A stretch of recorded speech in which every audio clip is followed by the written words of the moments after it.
Primero con la palabra diezmo. La palabra diezmo en sí encontramos en la palabra de Dios, pero habla específicamente sobre la situación del pueblo de Israel. ¿Qué es la situación? En el pueblo de Israel habían 12 tribus, 12 familias de donde creció el pueblo, 12 tribus. Y uno de esos tribus es el tribu de Leví. Exacto. Y el tribu de Leví era un tribu especial porque ellos eran reservados, mencionados para servir a Dios en tiempo completo. Y entonces significa que los otros 11 tribus tenían que sostener al tribu de Leví. Y por eso encontramos el sistema del diezmo, porque si los 11 tribus pagan 10% de su salario, el tribu de Leví puede servir libremente en el servicio de Dios sin tener ingresos. ¿Sí? Y entonces el pueblo de Dios siempre fue obligado a mantener a esos hombres para que ellos pudieran trabajar en el tabernáculo y en el templo como sacerdotes para servir a Dios en medio del pueblo. Entonces de eso viene la palabra diezmo y por eso fue 10%. Exacto. Como habían 12 tribus para dar un salario honesto a esos servidores de Dios. Ahora, entonces, muchas iglesias hoy en día tienen esa costumbre de pedir diezmos y usan versículos del Antiguo Testamento mencionado para el pueblo de Israel para exigir los diezmos a sus feligreses. Sí. Ahí viene el problema. Porque si nosotros estudiamos el Nuevo Testamento, que habla sobre el Evangelio en la iglesia cristiana, no encontramos en ninguna parte la palabra diezmo. Y entonces, hablamos de la iglesia cristiana, ¿no? No habla del diezmo. Los apóstoles que iban a predicar y que fundaron las iglesias primeras, nunca exigieron el diezmo a sus creyentes.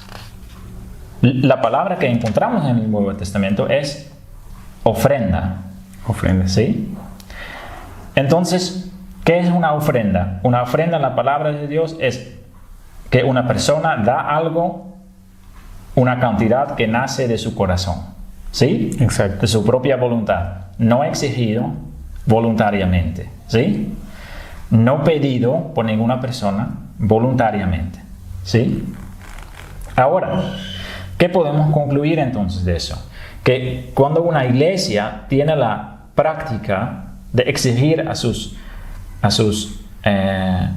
cristianos, a sus personas que asisten a esta congregación, pide el diezmo, exige el diezmo, está mal. Exacto. No están siguiendo ningún mandato bíblico. Un pastor está diciendo, tú no me estás dando los diezmos.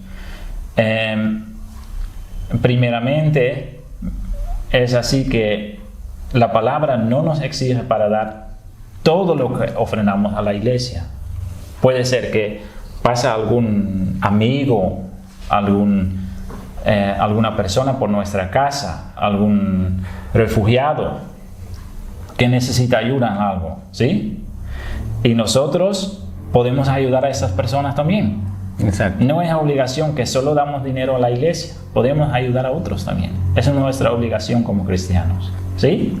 Sí. Entonces esas cosas también son importantes para pensar. Entonces, para concluir, pastor, vemos que en el Antiguo Testamento nos habla del diezmo, pero es para la nación de Israel. Sí. Pero en el Nuevo Testamento no encontramos la palabra diezmo, habla acerca de ofrenda. Si estamos en una congregación y Dios ha puesto en nuestro corazón dar el diezmo, gloria a Dios. Y si no lo queremos dar, no hay ningún problema. Pero si nos hallamos con algún pastor que nos exige el diezmo, debemos de tratar de corregirle al pastor el error que está. Y sobre todo con la palabra de Dios. Reconociendo, pastor, también que es necesario conocer lo que nos dice la palabra de Dios acerca de cómo fue llevado ese cumplimiento, llevado esa ofrenda con los hermanos. Sí. ¿Para qué sirve? ¿Sí? Es decir, en este caso, las ofrendas fueron llevadas ¿para qué? Para ayudar a cada uno de sus hermanos, Sí. a cada persona que tiene necesidad, como dice la Escritura, mayormente a los de la familia de la fe. El dinero que ingresaba se ayudaban mutuamente para que ambas partes surjan, Sí. salgan hacia adelante. Sí, así es. Y también el dinero fue usado para llevar el evangelio a todos los lugares.